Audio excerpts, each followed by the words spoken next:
but really it's relationship management. That's what it comes down to. It's being able to connect with people and understand their needs and what they want to see and how they want to see it and responding to them. And that's really what my focus is from a business standpoint. Welcome to the Canary Report, the podcast where risk leaders, safety professionals, and operational executives come for real-world stories and smarter strategies to keep people safe. I'm your host, Michael Zhao.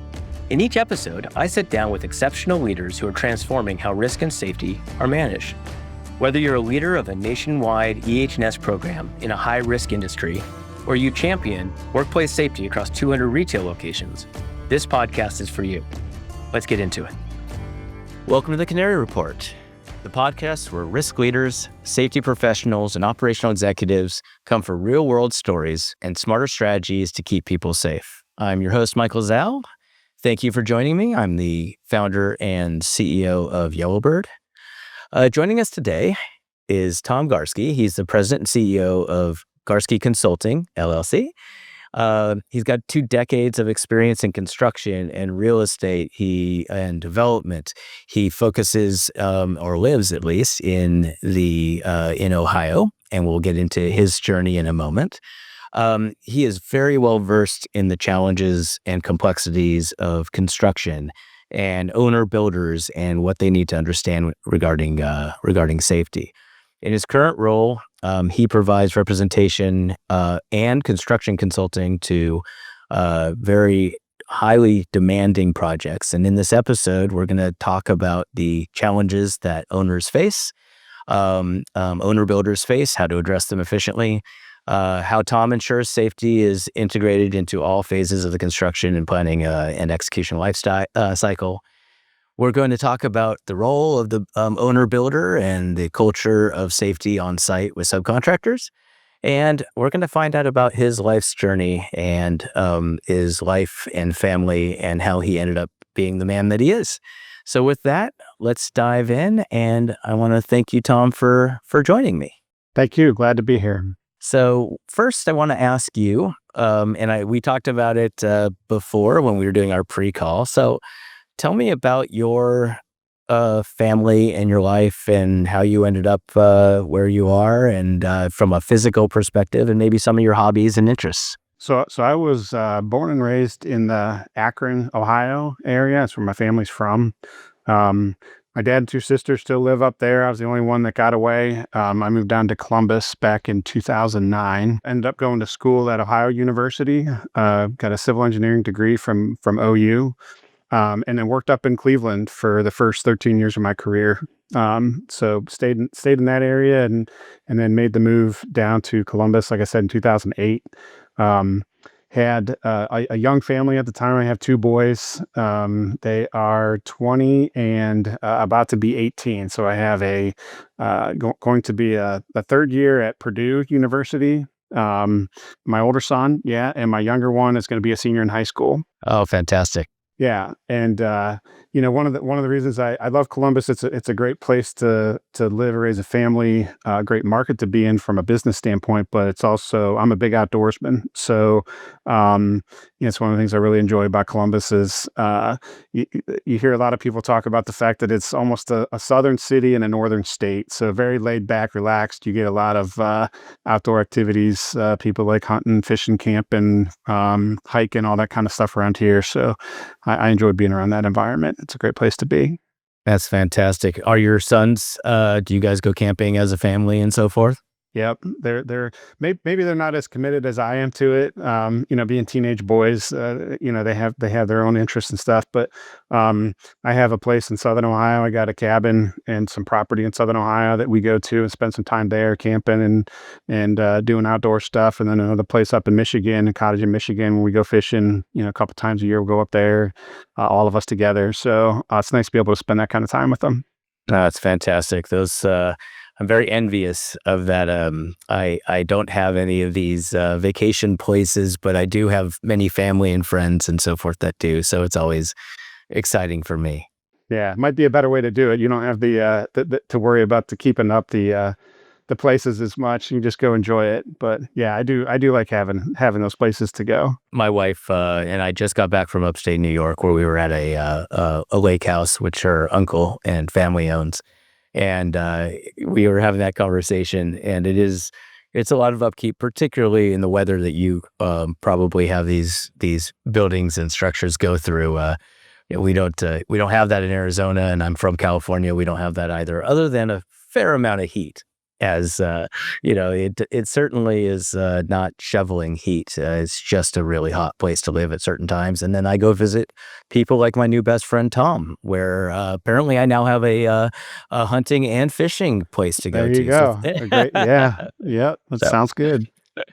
so tell me about your journey from a business perspective. How did you get into construction, and then obviously owner builder representation? Yeah. So, as I mentioned, I was a civil engineer degree. I graduated in the late '90s, and back then, um, there wasn't as strong a focus on construction related opportunities. So I didn't even really know I could get into construction. I thought I was going to be designing, roads and bridges, and um, I got an opportunity shortly after I graduated college with a large construction management firm, national construction management firm, Whiting Turner. We're looking for people. They had opened an office in the Cleveland area, so I got a chance to go in there and become a project engineer with them, and that started my journey on the construction management front. So I spent the first 20 years of my career with them, learning the ropes. It was a great company, great culture, very, very highly focused on safety, which I know we're going to get into a little bit. But that's where, my standards and expectations were formed by that time I spent there. So after working 13 years up in Cleveland, I made the decision, sort of raised my hand and said, "Hey, I'd like to go to Columbus and start an office for you in Columbus." So that's what brought me down into the Columbus area back in 2009. Basically moved down here and started an office and got that up and going. Ran that for about 7 years, and I always, since I was a kid, I don't know what it is within certain people, but this entrepreneurial spirit of wanting to go out and start a business was always something that was within me. And so after 20 years, you kind of evaluate your life and what do you want to be doing. And I decided to branch out and start an owner rep company. So that was back in 2017. It was the first time I went ahead and did this, and was working for a developer at the time in Central Ohio. They had started an internal construction group, and they were my first client. They brought me on as a consultant to help them form this group that they were putting together. And after 3 months, came to me and said, "Hey, we think you'd be the right person to run this for us." So um, it's one of those situations in life where I had started something that I always wanted to do. I had my own business going; it was going good, but there was an opportunity to take a significant role with a developer, which I decided to do. So ended up going on board with them for a couple years, and it was looking back on it now, it was great experience for me. I got to see sides of the business that I had never seen before. So it really expanded my breadth of knowledge in that world, and valuable experience for me. After that ran its course, I went and worked for a couple smaller regional construction management firms. And about a year and a half ago, kind of looked around and all the things that I left Whiting Turner for to do, I sort of went full circle and ended up right back sort of in the same seat that I was hoping to get out of. So, again, looked around and evaluated things and said it's time to go capture this goal I wanted of being an owner rep. And restarted the owner rep business back in the fall of last year. That's kind of the quick history on how I got from A to Z. I love it. It's such an interesting story. I talk to a lot of people, as you online and offline, and one of the things that I think is a universal truth, that if you're really great at relationship building and you've been successful in your career, at some point it goes through your head, I really could be a good consultant, or I'd really like to own my own company. And what people don't realize is that the skill set and the knowledge and the wisdom that you bring makes these companies happen. But all the things that make it challenging, you need to be ready for. And so people are not always ready to go and do setting up the LLC, setting up the invoicing and the QuickBooks and the marketing and networking. And so a lot of people don't take that leap. And I always say it's worth taking the leap. It's worth doing that if you have are willing to take on that uncertainty. And uncertainty is, as an entrepreneur, I know exactly where you're coming from because this is my fourth endeavor. And the thesis of Yellowbird, as I mentioned to you before, is creating entrepreneurs.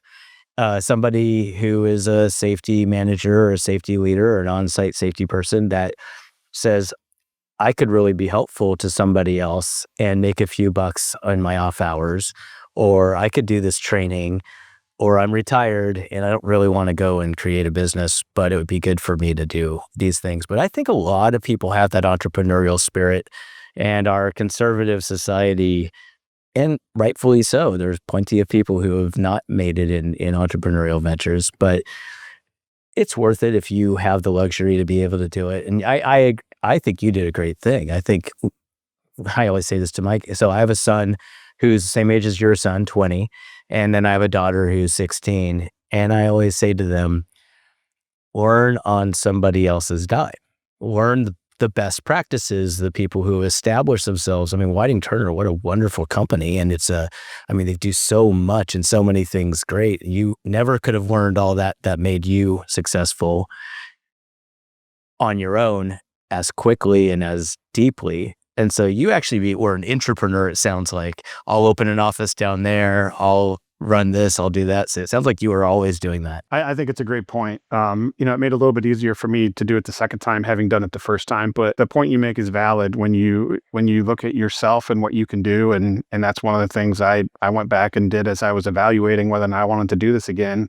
You realize that you are the value, and you can take that and you can provide that value to a company, or you can do it in your own self-interest. And that was sort of the decision I made, is that I've had a successful career establishing relationships with people, and felt comfortable that I could continue to do that on my own because I was the one that was doing it wherever I was before.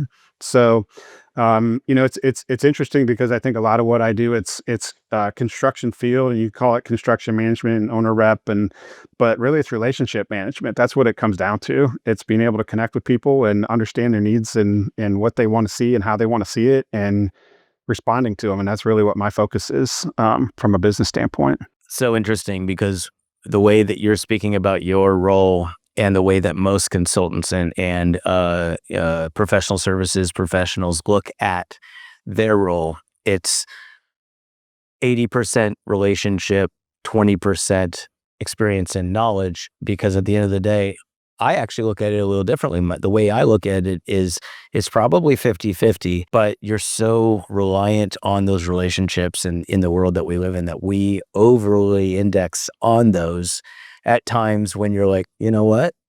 The value is actually in my wisdom and my knowledge. Yes, I have a great relationship here, but what I know is so important. And even I always say, if you're not going to be a long-term contract, if you're going to go and do a training for an organization, you go and show up, you do this training, you're going to come back every quarter and do trainings or similar trainings. Do you need to be a cultural fit? You can't be a jerk. You can't be disrespectful. But if you are an expert at, say, what to do in a fire if a fire breaks out on a site, or what to do if you spill a chemical that's going towards a water drain, you don't have to be a cultural fit. You just better really know how to train people well. Right. So it's just an interesting thing, because I think at the level you play, at the level we play, we overly index at times on our relationships, and it's true.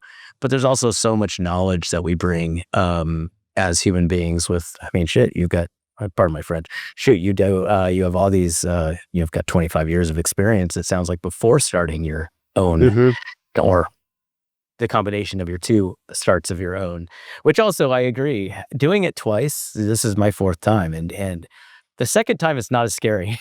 Yeah, for sure. You already know. Way easier. You know how to get everything set up and get things in place, and way easier. Yeah.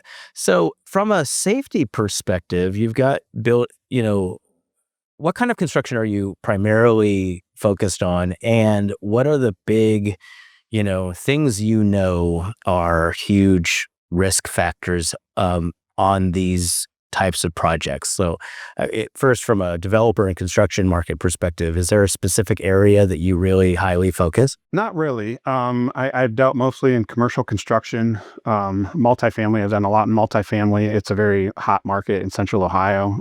So mixed use and multifamily over the past 7 or 8 years, I've done a lot of it. Um, and as far as things to pay attention to, I guess some quick background. Back to the Whiting Turner days, safety was at the forefront of their culture. So that was drilled into me from day one, how important it is to be safe. And I carried forward, that throughout my entire career. And other companies I've worked for have felt the same, just reinforces that. So I always have that mindset going into everything I do and know how important it is. And a recent example I can point to, related to the importance and the nuance of some of these different situations is, I'm involved. I was lucky enough to get hooked up with a small developer in Columbus right when I started last fall. He needed some help.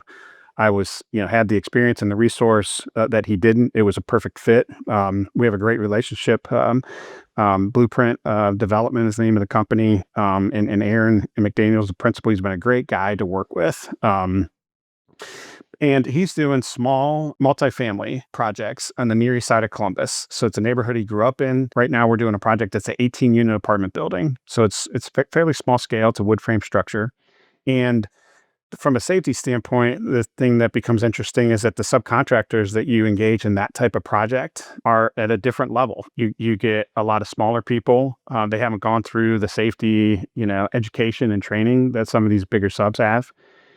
But safety is just as important. So, getting people to abide by just sort of the standard safety rules, say wear a hard hat and, a reflective vest or safety glasses. A lot of these guys don't come from that culture. So, it's a little bit more of a struggle to make sure that they are doing that kind of stuff and staying safe. And from an owner standpoint, that project is running through, Aaron has a small construction company that we're running it through.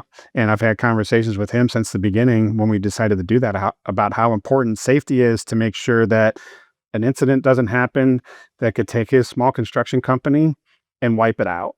One accident on the job, one incident on the job could be enough to take, a smaller entity that doesn't have the wherewithal, and they be done. So there's a business side of it that's very important to understand, even in that environment. Yeah, it's very interesting you should say that, because one of the channels that we distribute our awareness through is the insurance broker world. And the other channel we distribute through is the construction management side, both of which have this unfortunate situation of having local talent, often multilingual, often different trades that have different safety cultures, and there's a scarcity in these various trades, and the people turn over often. And so even if you have somebody who's great on the crew and make sure that they're doing the right things, often that crew turns over between projects. And so it's kind of, I always call it the whack-a-mole of talent, and some kind of like our platform, that's why we have star ratings. That's why we background check all these things. But reality is that you're going to get, inevitably, with 7,000 plus people in motion at any given time doing different things, you're going to get good ones and not so good ones. And we need to learn from the why weren't they not so good? How did we do that? I'm glad you communicate that to somebody who's an owner operator, owner builder, and come up with strategies. So what's your strategy that you used? Are you bringing on safety walkthroughs? Are you bringing on a pre-start training program? Like what are you doing for these folks to make sure that they are operating within safe practices? Yeah, we are utilizing some of that stuff. I would say it's not to the level that I've seen in other situations, but we have an on-site superintendent that's there every day. The dialogue and communication happened with him. One of the things I did, one of the interesting parts about it is it can be tough for people to confront somebody about a safety issue. you're dealing with grown individuals, men and women that will look at you and say, I'm gonna do what I want to do. Like I don't feel comfortable wearing a hard hat. I don't want to do it, right? And it can be almost become confrontational, and some people just don't respond well to those kind of situations. So that can be the difficult part about it.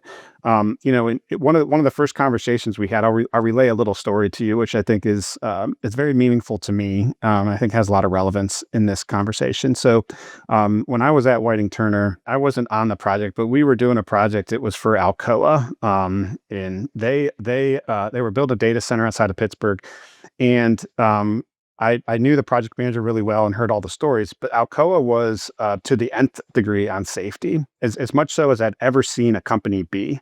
So they required everything from A to Z. And if there was the slightest infraction from a safety standpoint, you were immediately removed from the job. So it was, full PPE across the board, no exceptions, zero tolerance on everything. I remember we had a superintendent that was down there, that didn't fill out. There was a lockout tagout procedure on the electrical side that had to be followed, and he did everything he was supposed to do except he didn't fill out the tag correctly. Didn't put the right information on the tag. Nobody was at risk. Nobody was, in any danger. But he tagged out. He did tag He out. He he just didn't. he didn't fill out the right information, and they kicked him off the job. So Wow. I heard that story, and the question that you ask is, how did everybody respond to that? I have trouble getting people to put a hard hat on. How are you getting people to respond? And the response was, that was the tone from day one. If you set that tone from day one and you tell everybody this is the way it's going to be, people fall in line. When they know that I'm getting kicked off the job if I don't do everything the way it's supposed to be done, they tend to fall in line. So that's the story I always use, and what I relayed to Kyle as we started this project. I use it as my example to say, look, you're going to get guys that come in. Again, a lot of our crews are Hispanic crews. Some of them don't speak English. You got the language barrier and all that stuff. And I told Kyle, I was like, Kyle, you have to set the tone from day one. That has to be the case. We're not as stringent as some others, but we need people wearing hard hats and, tying off when they're, in fall protection situations. And the big things need to be followed. And if you set the tone early, they will fall in line. That's what we've done. So we've had a couple incidents, minor incidents. And he has been diligent enough to, he sent a guy home one day, and he's doing what he needs to do, in my estimation, to make sure that the people that come on are following the rules. So I think that's what, a lot of what it takes. That's a great story. I have such mixed emotions about that story. Part of me as a father and as a leader and as somebody, a husband, you go through life, you make mistakes, you learn from those, you move forward. Do you treat somebody who fills out a tag the same way, improperly, the same way as you have somebody who's using 480 volts without turning off the generator? Okay, probably not the same level of risk factor, but it's hard because you're trying to set a tone of even the smallest thing is vitally important. You said that Kyle is his name, the superintendent. Yeah, and so, he has a timeline, he has a budget, he has you, he has Aaron, he has investors behind these projects often. And all of these things are on his shoulders. And when you have somebody in that role, I find giving another person that responsibility is often the biggest gift you can give them, of not putting it on a Kyle, because he ends up saying, okay, if I kick this person off, or if I stop work, I'm going to be behind, and I'm going to cost Tom and Aaron money, and the investors are going to get on us. And so that is the thing people don't understand, is that it is an open and honest and truthful reaction to safety of saying, I'm okay. We have a budget that we expect. Something's not going well. You can shut it down and get a trainer in here, or have somebody go home for the day and take a class, or whatever is necessary to set that tone. So it's so interesting because you're in the thick of it. I often talk to folks that are at a Whiting Turner or at a McCarthy Builders or one of these larger organizations that they have subs. They've been using the same subs for many, many years. They're quite diligent about those subs. Now, some of the subs are better than others, but they are used to a very stringent environment. When you're doing an 18-unit apartment building or a multi-tenant building that has heights, are they trained on tying off? That has electrical, are they aware of proper lockout, tag out? Are we going through and doing the training? Do you have somebody who goes in once or twice a week that speaks the language of the person who's doing the dangerous work? There's so many things that we can't afford to do all the time. And so that's one of the things that I've thought about a lot. And what service am I offering just in our world? And it's access to things that people can afford, because nobody can afford a $150,000 to $200,000 safety manager to stand on that site and walk around all day, every day for a property like that. That could be the margin in total for the whole project that you would have to. It would be unfeasible. The resource is great, especially in those kind of situations, because like you said, you get to a scale where it doesn't make sense to have full-time people doing it, and having, an outside resource that can come in and provide that to people is great. I think the education side of it, I talk about Kyle. I mentioned Aaron too. I had the safety conversation with him right out of the gate. Not only do we want everybody to go home safe to their families, and not get injured, but there is a business aspect of it. And I think that resonated with him, as the owner, financial entity involved. An accident is costly and can sink a business. I've seen it happen. So yeah, it's very important to understand that side of it and get his buy-in. So to your point, when you lose a day or two, and maybe it does cost a little bit of money, the big picture is that you need to do those things to make sure the project overall stays successful. And that's the thing, because at the end of the day, this is still a business. Everybody goes, oh, we need to operate successfully. We need to make sure that we're not, that we're also doing the best safety practices humanly possible. And I always say there is risk in everything that every business does. There's always risk. And if you're going to be if you want light bulbs on inside that place, you need to be running electrical. There is a piece to this. If you want steel, there's going to be welding. When there's welding and there's these other things, there's a possibility of arc flat. That's on the electrical stuff, but there's a possibility of fire. There's a possibility of, blindness with proper, I'm just going to look away and weld instead of going and grabbing your mask. We see these things every day and people just turn a blind eye until it ends up putting a builder out of business. And so I love this conversation because it's real, and this is the real stuff. This is where the rubber hits the road. And we can't do everything perfectly, but at least if we know the big risks, in construction, especially multi-tenant, fall from heights, anybody who's going to be going up needs to have fall from heights training. They have to. I mean, it's shocking how many people don't, and barriers and scaffolding training. Like, a lot of people don't even know how to properly put them together and how to anchor them and so forth. It's just so interesting. And you're like, well, you didn't hire me to build scaffolding. You hired me to do framing. You need to know how to do scaffolding if you're going to get high enough to do the framing, right? So, it's such an interesting dialogue on how interdependent of all these things are. Yeah. So, from your perspective, if you had to think about the areas of or greatest impact in the type of construction and the type of building you've been involved in, what are the things that you say, okay, I think that if you had to pick one or two or three different functions, what are I won't say dangerous ones, but the most prone to having incidents or concerns? From a trade perspective or type of work perspective, you're saying? Type of work or type of equipment or type of, phase. All that stuff kind of plays into the same dialogue, which is somebody has to choose. We all prioritize. You choose the one or two or three things that are important in your head. What are those? Yeah. Yeah. I think we've touched on them a little bit. The fall protection thing is a huge one to Yeah. me. Yes. And the electrical thing is a huge thing. So I think those are two that I know I pay a lot of attention to. Fall protection probably being the top of the list. I've seen a couple incidents in my career, fatality incidents in my career related to fall protection.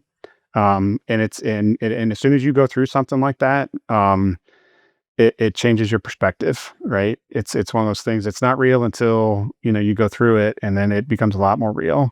The third one I would add to that is trench safety.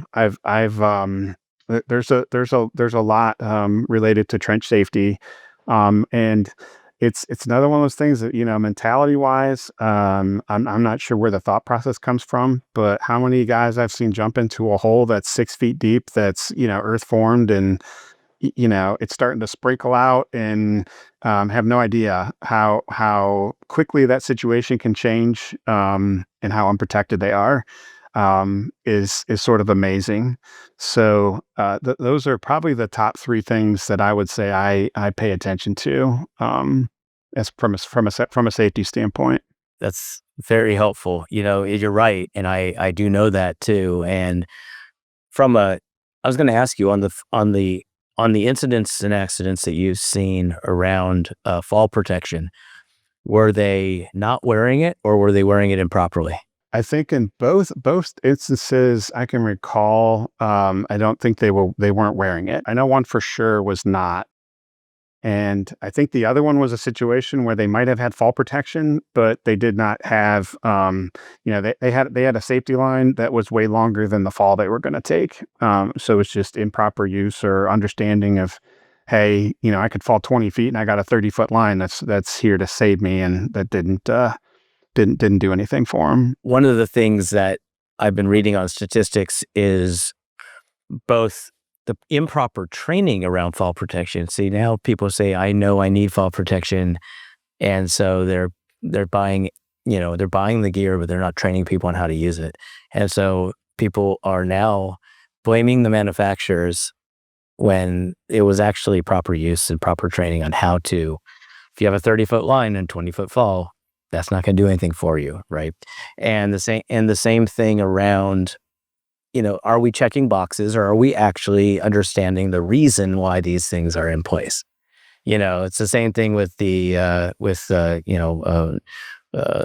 subterranean barriers and so forth, and being trained on how to go into an open ditch or open hole, and it's the same thing.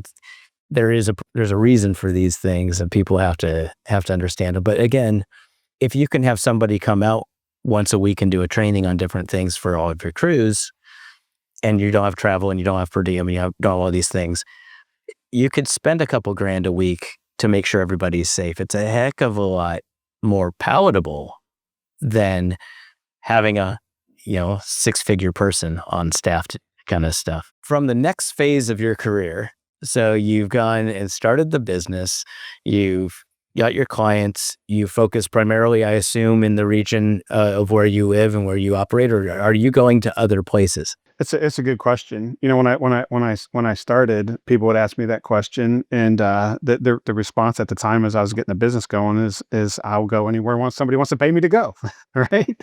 Most of my work is Central Ohio. As I mentioned at the beginning, I'm a big outdoorsman, and I love being out west. I love the mountains, Colorado, Montana.